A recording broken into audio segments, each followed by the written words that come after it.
Hey, what's up everyone? Alright, so for this video, I'm going to be sharing something that is very real and very personal to me. It's a memory of mine. It's creepy. It's something that happened during my childhood, and I don't think I've ever shared it on this channel. I was speaking about it with Mama just a few days ago, and that's what made me decide to bring this back up. Not feeling so well right now. That's another thing that's made me think back on it. My face is burning hot and red, yet my body temperature shows up as 98.6 when I test it. No fever shows up, yet my face looks burned, and I've got an actual burn mark under the eye, and it's crazy, but that's what's going on. Not feeling well at all, and yet no fever shows up, so... Alright, this is, my right ear's still stopped up too. I can't hear hardly anything out of it. It's like I have an earplug inside it. So, what I'm going to share happened to me during my childhood. And I asked Mama when that happened. And she said I was 3 years old. I was about 3 or so. And because I hadn't had my 4th birthday yet, so I believe I can remember having my 4th birthday after all that happened, so it was before I was 3. And what happened is I was sick all the time. I was born with yellow jaundice, and they never could find out what was going on with me. The doctors couldn't figure me out. They were like, I was a medical mystery. Yes, I was, Kitty. That's the cat responding. Say hello to all my viewers, Maui. She said hello. Thank you, Kitty.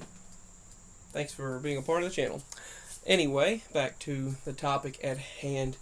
So I was in this hospital. I was at Vanderbilt, and I did not like the feel. I didn't like the energy from the very moment that I walked in.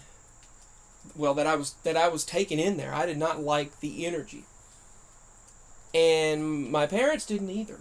But they told my parents that, from what I remember, they told them they weren't allowed in there when they were doing certain experiments. They said they had to perform certain experiments on me. And I was taken into this room that felt like, this is what it felt like to me. You have these 6 doctors surrounding me, and I'm in a cold chair. I was on a freezing cold table. They laid me down on a metal table, and I think they allowed my mama in there once. And she did not like what was going on at all. She said, "What's all this for?" And they said, "Experiments." They were doing experiments, basically experimenting on me. She said, "What is the meaning of all this? What's the reason for this?" And they kept me in that hospital, that Vanderbilt hospital, for 2 weeks, I think, a week or 2. I can't remember exactly how long it was, but it felt like an eternity. I was in there, and the one thing that I strongly remember is them taking me to this dark, dark room. And then here they are, 6 medical doctors standing around. Mama said she remembered them standing there creepy. They were standing there with a weird grin on their face, a smile on their face, just surrounding. And I felt, I was crying, and I was like, I don't want to be here. I was just crying my eyes out. And Mama wanted to take me out of there. They said, you can't do that. They said you can't do that. She didn't trust the situation, and I don't blame her. But they said further tests are needed. After a week or so of testing, the results came back inconclusive.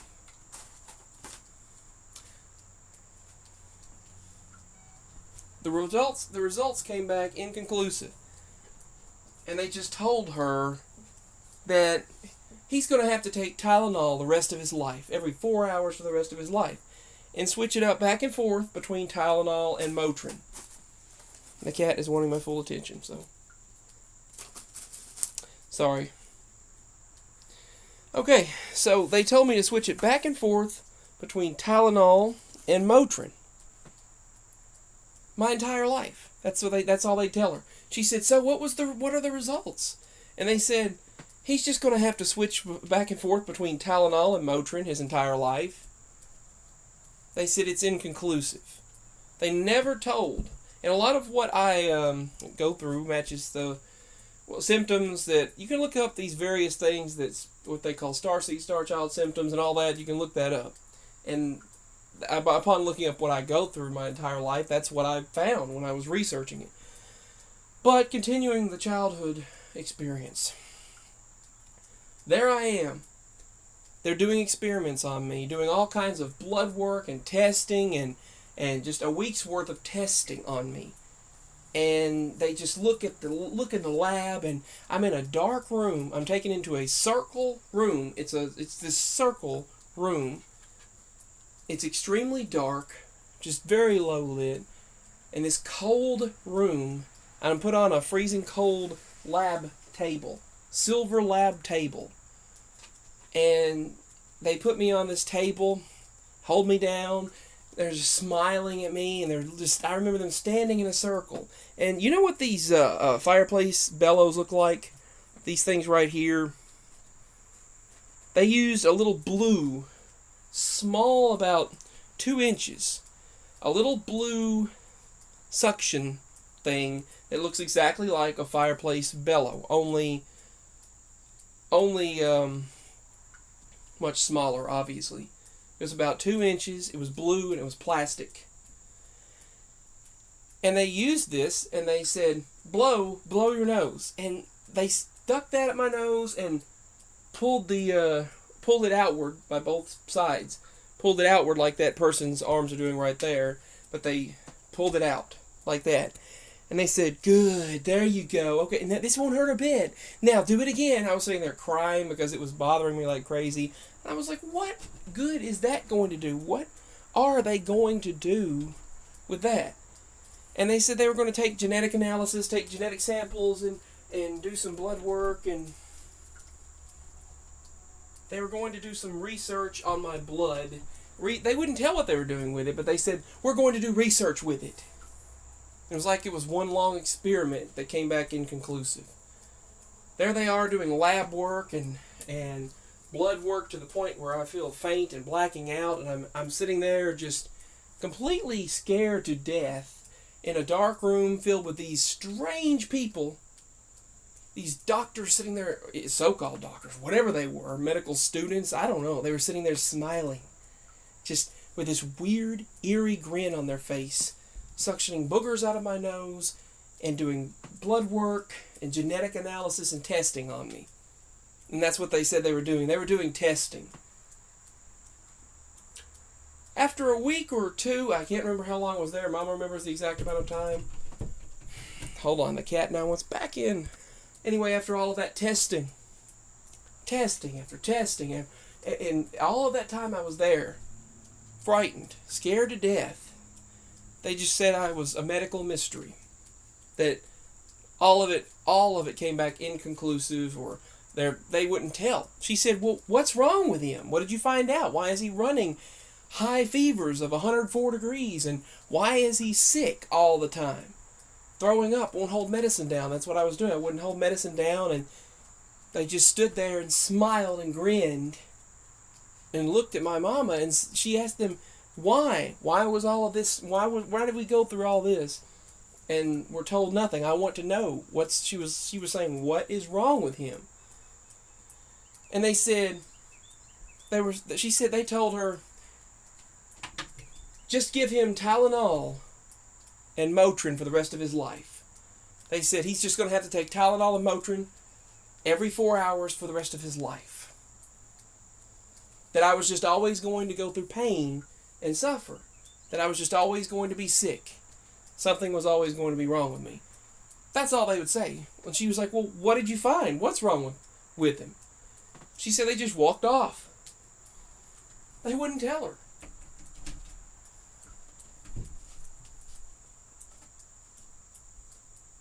Now tell me, how professional is that? And I wonder what they discovered. I wonder what they found out. Because they obviously wouldn't tell us.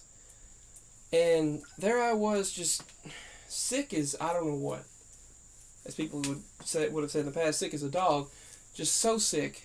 And every time I've ever gone to the doctor, it's always been inconclusive, or they're uncertain, or they can't figure out what's wrong, or the same routine every time. I went to medical experts, so-called medical experts,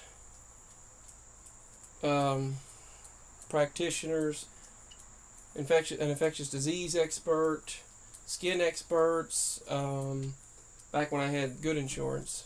Now I have no insurance at all, but I went to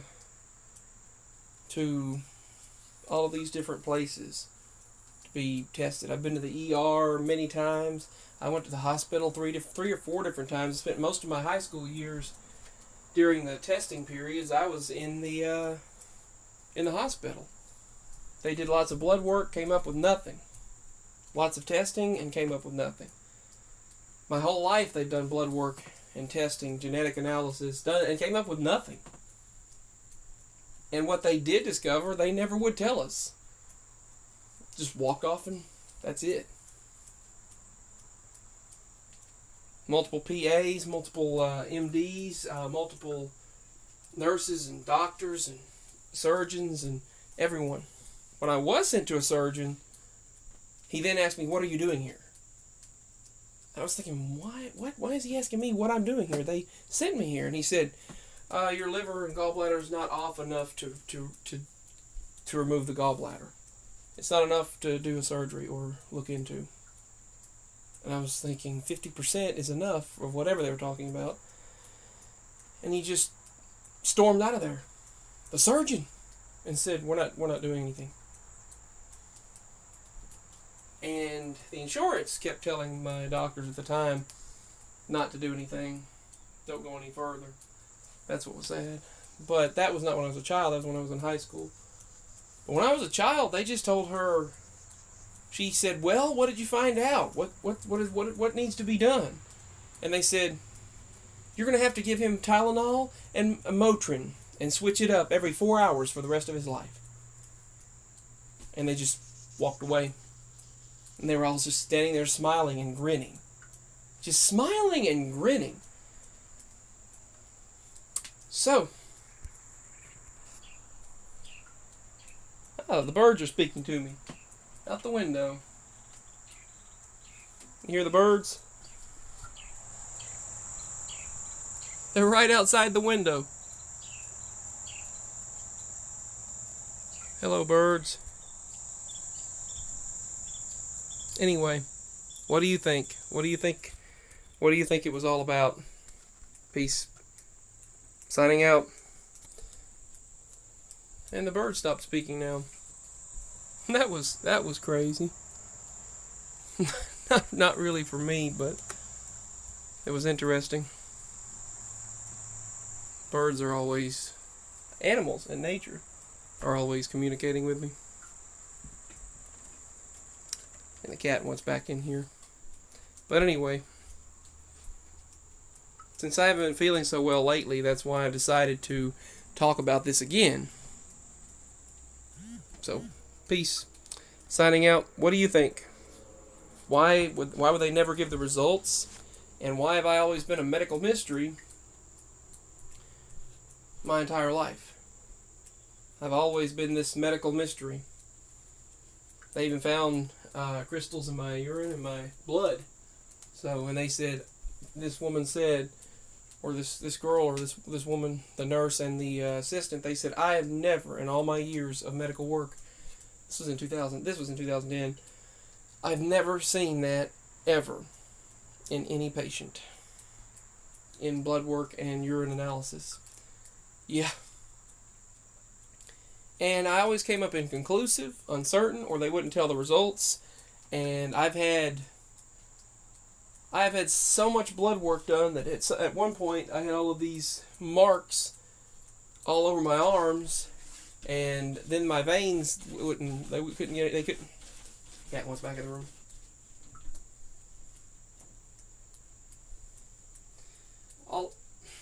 Okay, I'm trying to trying to take care of the cat here. She's wanting my attention, as always. But anyway, they They never did anything for me, hardly at all. They couldn't even hardly get the veins to work right. They said they've never seen veins like mine. They've never seen anything like me. I went to the ER many times with meningitis and other illnesses. It was either that or Rocky Mountain spotted fever, and even though I sprayed with off spray, somehow that still happened. I even had the ring where the tick caused a problem, and a spider bite when I went outside. Several different things. Then I went to the hospital and they said it was from dehydration. I was blacking out in class and had to be sent to the hospital. And they sent me to the hospital. This is when I was 18 or 19. And I was blacking out in the hospital. I was blacking out in school. They sent me to the hospital, put fluids in my system, and said they were searching to see if it was Crohn's disease. They said I matched every symptom but one of Crohn's disease. And then they were going to send me to another hospital to have tests done there. Then they had an infectious disease expert look into it, and stool analysis, because I had blood within the stool that was being formed during digestion. It happened during digestion in the poop. And then, after all of that, everything still came up inconclusive. And then they sent me to have tests done. They told me to take this pill with a camera on it. They were going to do that. And he said, fine, we'll do that. He was mad about it. Then the insurance dropped it. Never heard back from them. They claimed they were going to have that done, but then I never heard back from them. That was in 2010, 2011, 12, and 13. It was my entire years of high school. I went through elementary school, went through it in middle school, went through it in high school. In elementary school, I had my appendix ready to burst. It was ready to burst. I was throwing up everywhere. 4th grade. Then I was sick for 3 more years with tonsillitis. And they finally got me in to do my tonsil surgery. Then I was sick with everything else you could imagine through my high school years. Victim of circumstance, I suppose, there. And then the one of my tonsils grew back, and the adenoids they said grew back. So I've dealt with a lot of different things. But what different things? What do you think? Why do you think they were just standing around me like that with inconclusive results that they wouldn't tell? When my mama asked what was wrong, they wouldn't tell. They just said, he's going to have to take Tylenol and Motrin and mix it up every 4 hours the rest of his life. Why have I always been a medical mystery?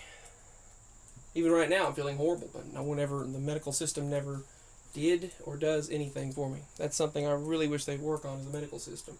People need pain medication. They're not always going to abuse it. I never do. My parents never do. No one in my immediate family abuses anything like that. And antibiotics, that's another thing. We really need antibiotics. What happened when they stopped giving antibiotics to the United States? They shut the flow off.